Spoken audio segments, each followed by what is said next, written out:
Yeah, thank you so much. So once again, my name is Emmanuel Twesje. I lead the team at Everlend AgriTech Limited. So Everlend AgriTech Limited is an AgriTech social enterprise that supports small-scale farming, allowing smallholder farmers, particularly women and the youth, to transition from being subsistence farmers to being middle-scale or large-scale farmers.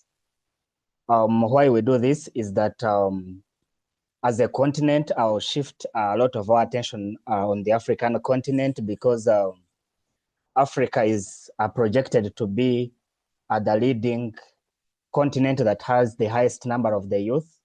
Right now, we are at 65%, but it is anticipated that by 2030, we will have around 2.5 billion youth. So now all that big a number calls for how do we make sure that the youth are catered for? And one of the untapped potentials lies within driving sustainable agriculture and eventually food security.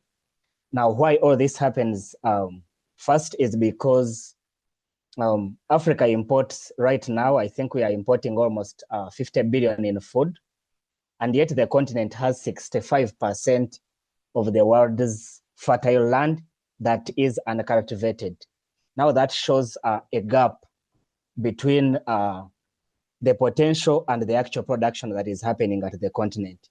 And with the population being dominated by the youth, there is no better way to have this worked out rather than engaging the youth in agriculture. And as the question was stating, I'll use the few minutes I have to take you through a quick run on how the youth can and are already getting involved in agriculture. Taking this presentation within 10 minutes, please. Thank you. Cool. Thank you. Using Everlend as a case study, I want to show you a quick agricultural paradox. So one of the hindrances why the youth are particularly not so much involved in agriculture, one is limited access to land. So land is not basically looked at as what we use or to plant just food, but we are looking at land in the context of where we plant food, but also as collateral security in case we want to access climate financing or agriculture financing. So the youth do not own land. Probably land belongs to their parents. And this causes them now to not to be able to access collateral security, and hence they can't access credit. And most business people who are on this call will agree with me. You can't grow a business by your finances. There is always a second hand, either from a VC or an angel investor or a grant, or actually a credit from either bank or other authorized lenders. So this is one of the major hindrances, financial exclusion of the youth. And Everlend steps in to solve this in a more flexible yet creative way. How we solve it at Everlend, basically we support smallholder farmers, especially the youth, in accessing quality drought-resistant seeds, which are actually natural for planting, but we also support them get organic fertilizers and other agro inputs on credit without requiring collateral security. And at the end, when farmers plant and harvest, we are able to connect them to markets for good prices. Why we do this one is because there is a lot of cash diversion. So even when a youth is able to access credit to be able to invest in agriculture, there are always demands that look so instant, yet they do not bring the money back. Hence, they discredit this particular youth when they divert these funds, and eventually they are unable to pay back this money. So that discredits their credit history, and they are automatically eliminated outside the mainstream banking. So that is why we aim now to give farmers direct seeds and organic agro inputs to kickstart them off. And when they increase their harvests, we are able then to connect them to buyers using the same platform. So how we do this, our model is very simple. We work with farmer groups and cooperatives. So the youth who are in those respective groups or cooperatives are empowered by electing one group leader. So we empower this group leader with a smartphone. This smartphone has the Everlend system. So it is easy for the group leader to onboard the rest of the smallholder farmer youth who probably do not have access to data, who do not have access to internet, or do not even have a smartphone. So they are helped by one group leader to onboard them, help them apply for loans. When they harvest, we are able to track the harvest they have, such that in the long run, we create for them a traceable and trusted credit history. Look at another point that we hold dear is how repayment is made.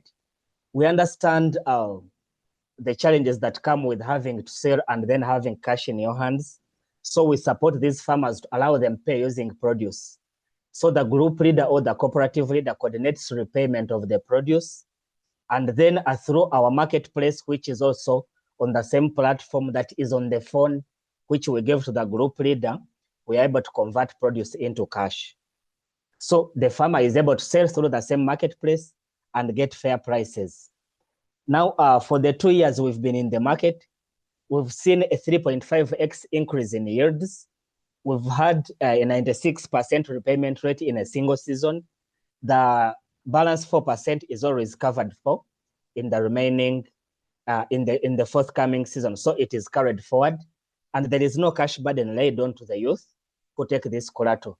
So we are not just lending to them, but we are also building, we are making them bankable by building for them a traceable credit history, but also giving them organic fertilizers means we are combating dangers of climate change to ensure that we revolutionize the whole agriculture ecosystem. Now 65% of our farmers are the youth, and we are active in 3 districts in Uganda with plans to scale our solution to countries outside even East Africa. We've done a pilot in Kenya. Right now we are working out a partnership with Startup Bootcamp in Singapore. We are looking at exploring the Asian market. We've done our incorporation in Delaware in the US to be able to enlarge the market base that we are operating in. So the other technologies that we are leveraging at Everlend include an AI credit scoring system to ensure that we reduce human bias on the seeds that a farmer is supposed to take. Now this comes in handy with the agent insights. So the agents we train are the ones that collect this data from the farmers. They are able to map the coordinates of the gardens. And this now allows us to also monitor off-site. So we also use satellite images and geospatial analytics to be able to keep monitoring crop health and soil health.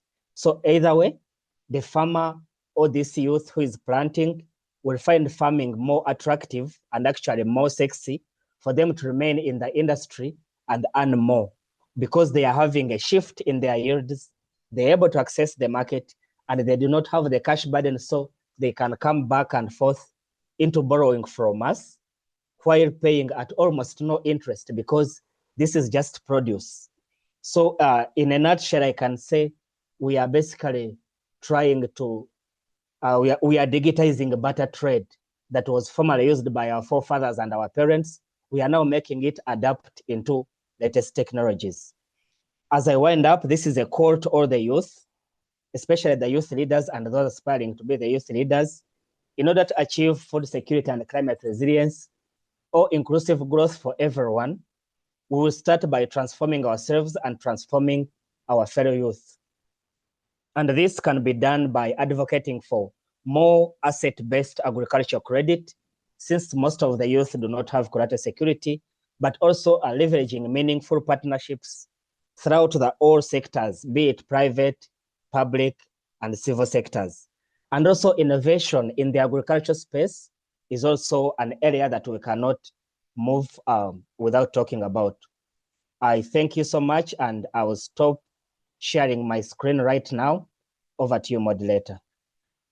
Thank you so much, Emmanuel. Thank you for such an amazing presentation. I don't know if the other panelists, Ngale, if you have anything to add to the question as well. If you want me to repeat the question, I can still repeat the question, but we would also like to hear your insights regarding the question that was asked. Hello, yeah, please, you can repeat the question. Okay, so the question is, how are young people reshaping agriculture to not just be a sector of last resort, but as a space for innovation? How are they thinking about it in light of innovation, entrepreneurship, and genuine opportunity? Okay, thank you for repeating. Firstly, I would like to say, agriculture has gone from something that most youth used to say, "Oh, agriculture is for old people, is for people who are not like the Gen Z generation," right? But now we have young people who have more interest in agriculture. And for a long time, agriculture has been associated with traditional farming and hard labor. But young people are beginning to see the entire food system as an opportunity, not only to improve production, but also to reduce waste. And now it is even a thing like with the SDGs, food security, avoiding wastage of food and food inclusion for everyone. So young people are entering agriculture not only as farmers, but as entrepreneurs, researchers, and innovators by creating solutions like AgriTech, market access. And I work with an agro-processing company called Divine Favor, which reflects what transformation is. What do we do? So basically, they transform agricultural products into food, which is actually an innovative thing youths are doing now. Like they don't only see agriculture as hard labor or as something that you have to input a lot of work, but you can also use your brain to strategize and make it more innovative and more enjoyable. So what they do, they transform foodstuffs like cassava into cassava flour, porridge, and all of that. So that's an example of what youths are now doing to make agriculture more innovative. But also, it is one thing to be able to transform and change agriculture, but it is another thing to also have access to land, funding, mentorship, and all of that. And I believe that is what most young people need now to scale agriculture or to completely immerse themselves in agriculture. So yeah, young people are not only trying to make agriculture look different, but they are also trying to make it look sustainable and profitable. And I believe it is really a sector that organizations and institutions should look at sponsoring to help these young people drive their innovation and transformation. Thanks.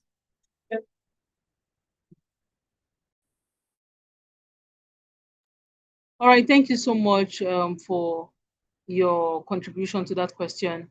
I will be moving to the next question. And just like the first one, I want the both of you to speak to it. I'm so sorry, I apologize for any background noise you're hearing. The second question is, what role does land access and land rights reform play in enabling young people, particularly young women, to participate meaningfully in agricultural production and food systems transformation? I'll take the question again. What role does land access and land rights reform play in enabling young people, particularly women, to participate meaningfully in agricultural production? Please, any of you can go first.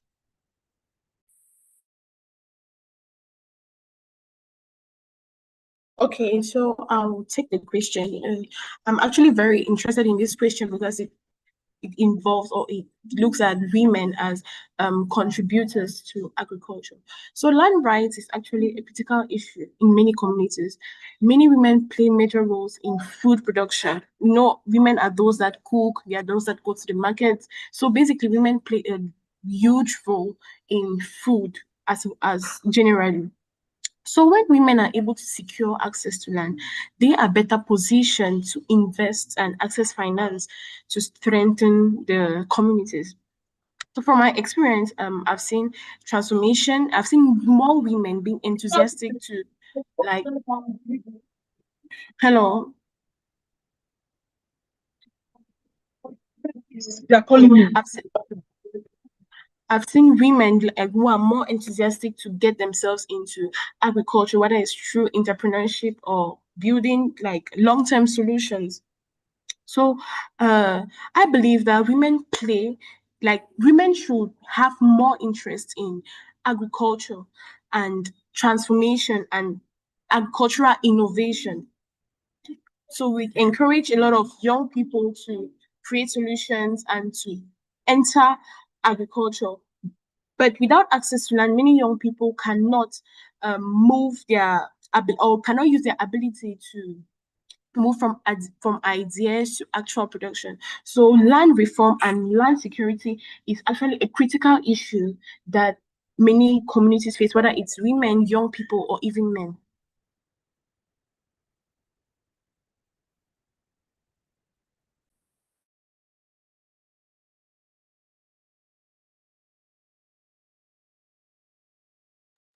I don't know if the other panelists want Thank to add. you. I'm sure. Okay. Thank you so much, Ngali. Emmanuel, I don't know if you have something to add to that question as well. This is Juwon Akin-Olotu, also a panelist, but I guess my name was unmentioned, but I would love to contribute. Looking at land reform, land ties into so many things when it comes to agriculture.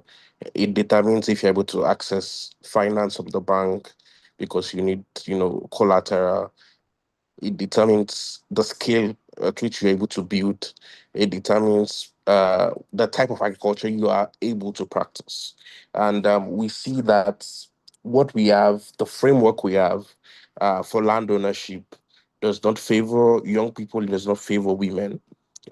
We still have things that have been structured from decades ago that are already entrenched, customs and practices, and also the law as well that govern different communities and the land in general across the continent. So it is important that there's a review of these things to ensure we are able to bring in young people, we're able to give them the opportunity, to own land and build the future that they see and push agriculture forward the way it should be. We need frameworks to ensure that young people, that women are able to access loans, probably non-collateralized loans that they're able to use to, go buy these lands, go invest in this. And also, I would also give a good example as well of a brilliant one that is happening where I am from. I am from Ondo State in Nigeria. I run a 112 hectares farm, and I did not have to outrightly purchase the farm. What I did was get into an agreement with the state government.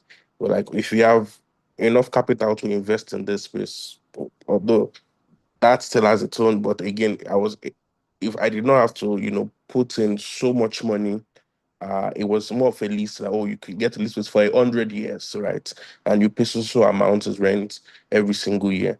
Way cheaper than me having to go buy, what's it called? A piece of land for billions of naira or millions, hundreds of millions of naira at that scale. So if we can have other governments have programs like that, maybe also a better version of that as well for young people who do not have access to capital, do not have access to large sums of money, but they are able to play in the big leagues, and they have the capacity, they have the mind, they are they're able to gather resources together and do something. Then it is important that we structure frameworks for them to be able to get into the spaces and encourage them, both young people and women as well.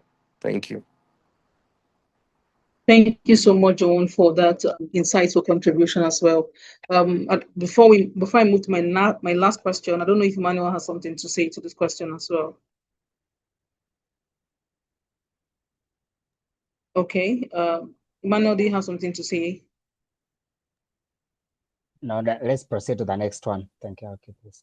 Okay, all right. So this is going to be my last question before we open up to the audience for their questions. I know we're talking a lot about policy. I mean, most of the things we are saying now are speaking to policymakers, making it easy for people to go into this space of agriculture. But then I want you to, every one of you, to share an action point that we, as the other end of the policy maker, those who are at the other end of, the impact of whatever policy is being put together, what you think we can do to enhance this space that we are talking about. What is that action point that you think we can immediately begin to do for anyone who is interested in going to the space of agriculture, food, and all that? What you think they can immediately begin to do to promote food security, for instance, if you understand what I mean. Any of you can go first.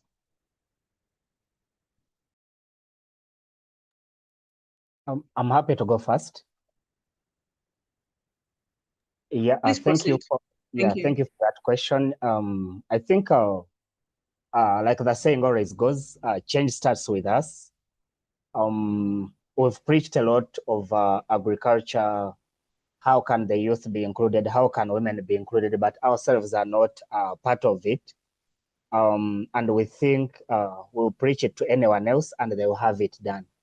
Now that's a myth, because we'll be looking at it from the boardroom point of view rather than the farmer's point of view. I tried running a pilot in 2023 of the Everlend that we have now by looking at it from the boardroom point of view, developed mobile apps, developed, digital platforms, but they all could not work and we lost money. We lost almost 70% of the capital that we had invested.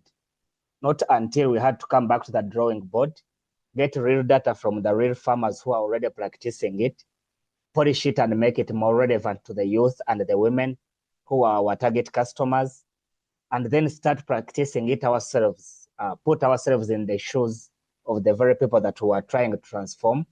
That is when we were able to see a turnaround and transformation. So the key point or key takeaway is, let's ourselves first get involved, and then we can solve what we actually understand, not what the boardroom presents to us.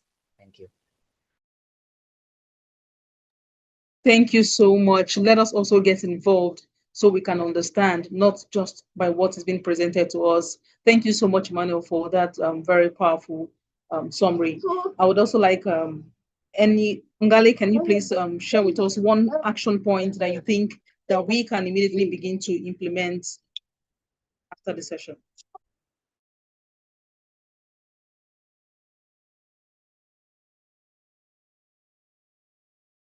Can you rewind, please?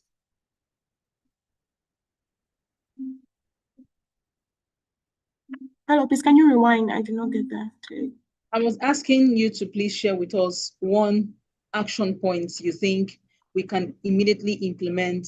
We are not every one of us is at the end of policy making, but we are at the receiving end of whatever policy is being put out there. So I wanted to share with us from the perspective of people who are going to be beneficiary of whatever policy is being put out there.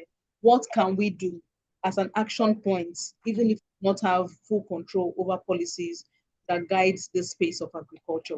What can we do to contribute to better food security, just like what we are discussing in the topic today? Do you understand the question? Okay, yeah, I do understand. Thanks for the clarification. So I think one immediate action point we can all take as young people, but as people generally, is to start building or joining collective structures around agriculture and food systems. Because one of the biggest barriers young people face is isolation. That means they may have ideas, they may have projects, but they do not have the capital or the access to the market. So a very practical step is, like, you can join cooperatives, you can volunteer, you can join agribusiness networks, so that you can not only you make use of your ideas, but also turn them into action potential. From my own experience, I've seen that value addition and scaling become much more realistic when there is a structure, not even a large structure, just a small structure around what you're doing.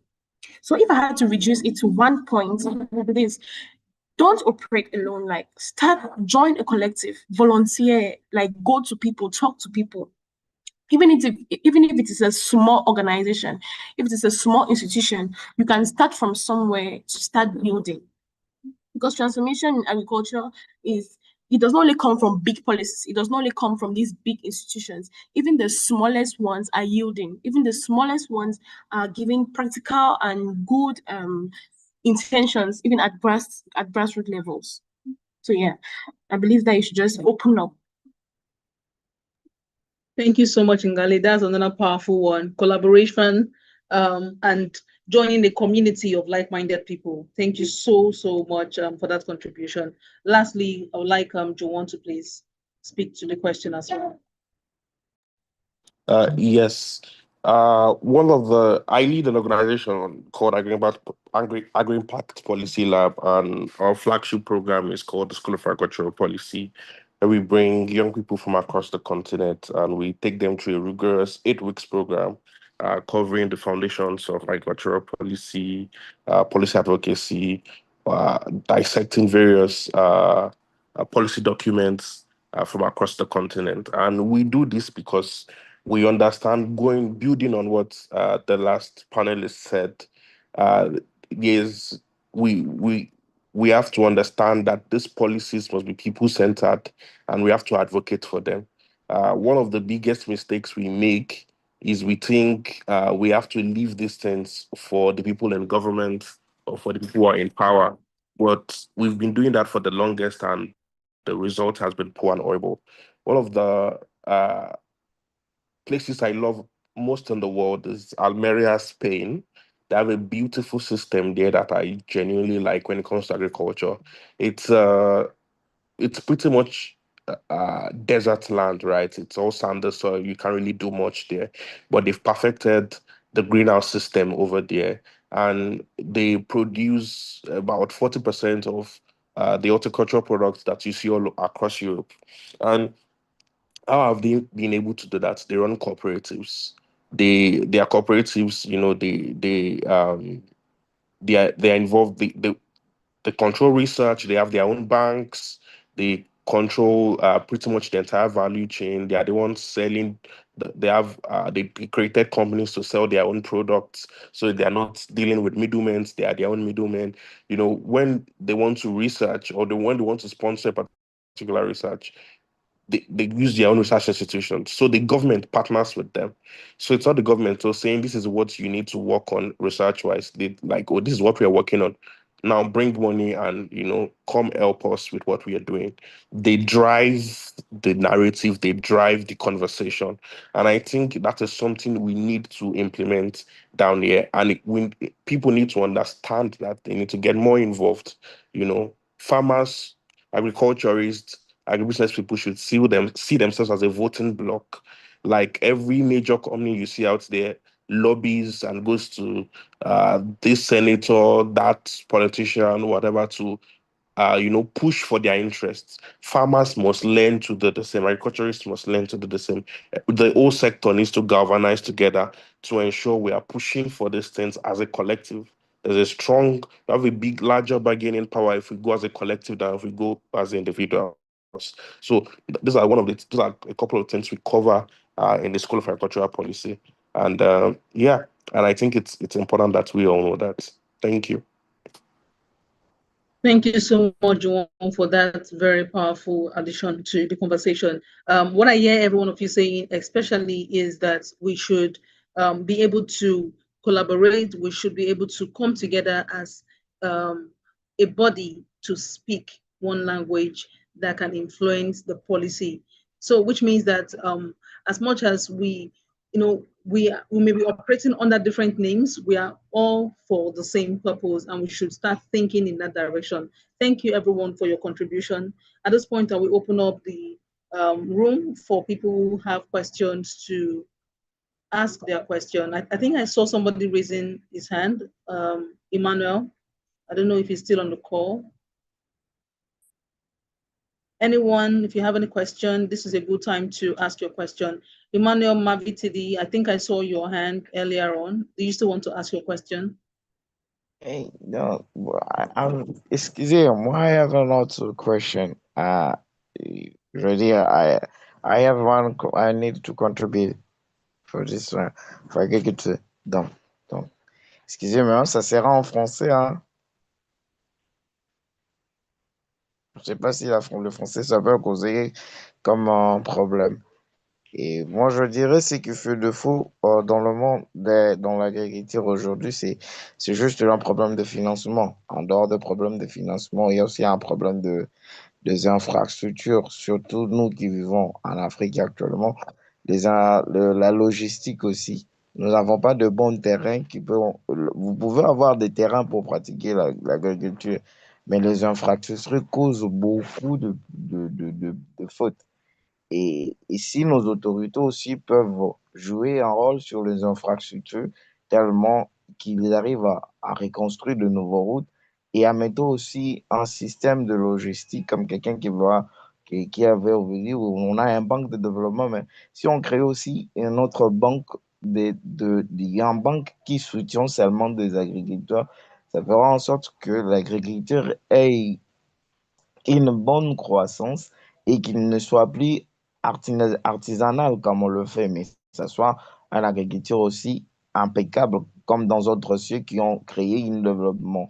Parce que un développement, l'agriculture reste un pilier pour toutes sortes de développement, que ce soit dans le domaine des technologies, que ce soit au cours. Tout le monde a besoin de cette agriculture-là.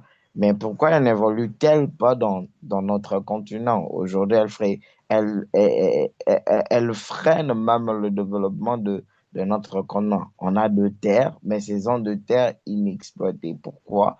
Parce qu'on n'a pas de gens qui savent, qui connaissent la valeur et qui Hello, savent Emmanuel. Oui. Hi, Emmanuel. I'm so sorry to cut you. I just want to confirm that there is an arrangement where we can have a translation here. My foundation, can you please confirm if there is a way to translate what Emmanuel is saying, or if there is someone that can help with translations?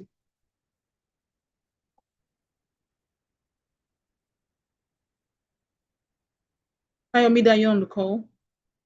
I can try to summarize what he's saying, probably in English, great. because okay. Thank you, Emmanuel. Please continue. And please when he'll be try done, to I'll wrap up the try question to very quick. summarize. That's fine. Thank you so much. Je disais, les problèmes, ça se trouve au niveau de nos chefs, de gens qui gouvernent. Écoutez, il y a de jeunes Africains qui créent leur organisation, qui veulent exploiter ces terres-là pour le bénéfice de la population. Mais qu'est-ce qui fait de faux? Ils viennent d'abord taxer ce jeune-là, ils cassent le marché et ils veulent profiter, ils veulent changer. En souvent, ils cassent le marché et ils veulent prendre ce marché et ils le donnent aux Occidentaux. Aux Occidentaux. Mais en réalité, sur le terrain, ce sont nous, exploitants, de petits exploitants, qui souffrent, qui ont des problèmes, qui connaissent aussi des situations difficiles dans de pratiques et tout comme ça.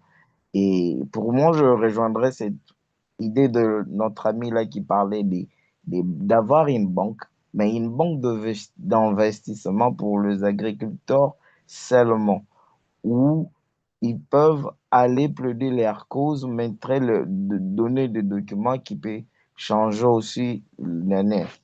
Créer des infrastructures, que ce soit routières et que ce soit de transport, avoir un département qui se soucie de l'agriculture. Et parce qu'il y a beaucoup de départements, non?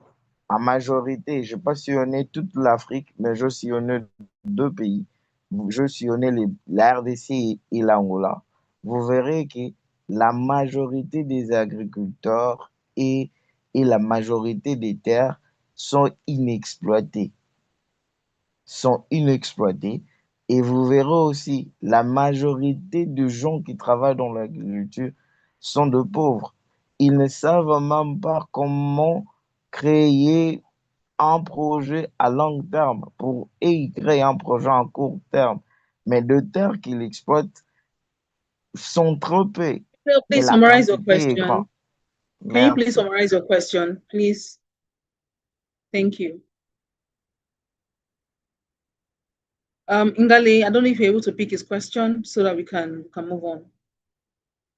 Yeah, so basically he's not even asking a question, he's explaining something with regards to agriculture. So he's like trying to say that today there's a problem with like the problem with agriculture is not only agriculture as a topic, but with with financing and like infrastructure and logistics. So he's just explaining what the problem of agriculture in Africa is.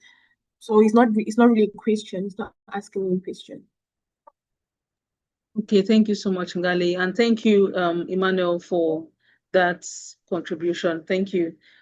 We still have one more question we can take before we wrap up for the night. Anyone with any question? Any question? Any question, any contribution? If you have something you have also picked from what has been discussed in this session so far, feel free to share with us as well.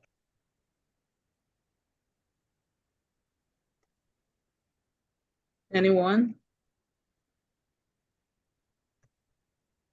Okay, in the absence of that, I would like to very specially appreciate all the panelists who are here today for the session.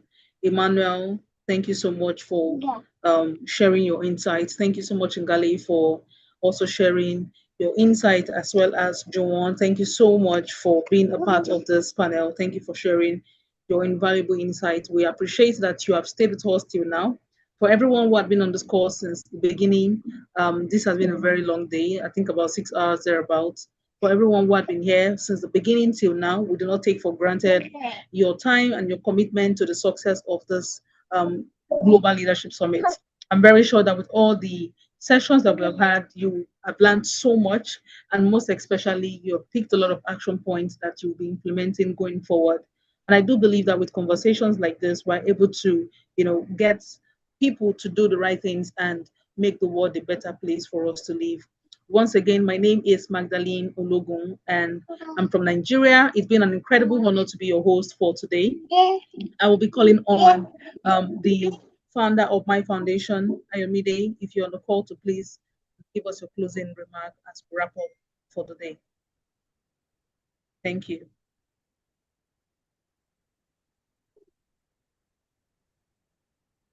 Ayomide, please confirm you are able to speak.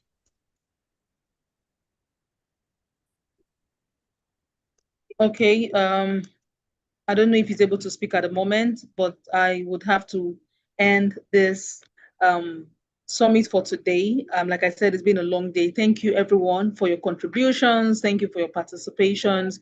Thank you for sharing your invaluable insights. Thank you for being a part of the success of the Global Leadership Summit Day 2. We look forward to seeing you tomorrow, which is the final day, and we do hope that we can continue these very insightful sessions and conversations tomorrow. Thank you, and do enjoy the rest of your day, everyone. Bye.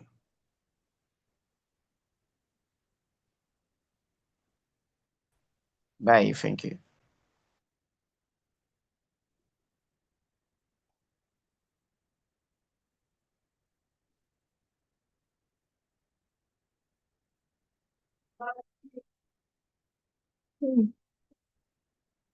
What happened?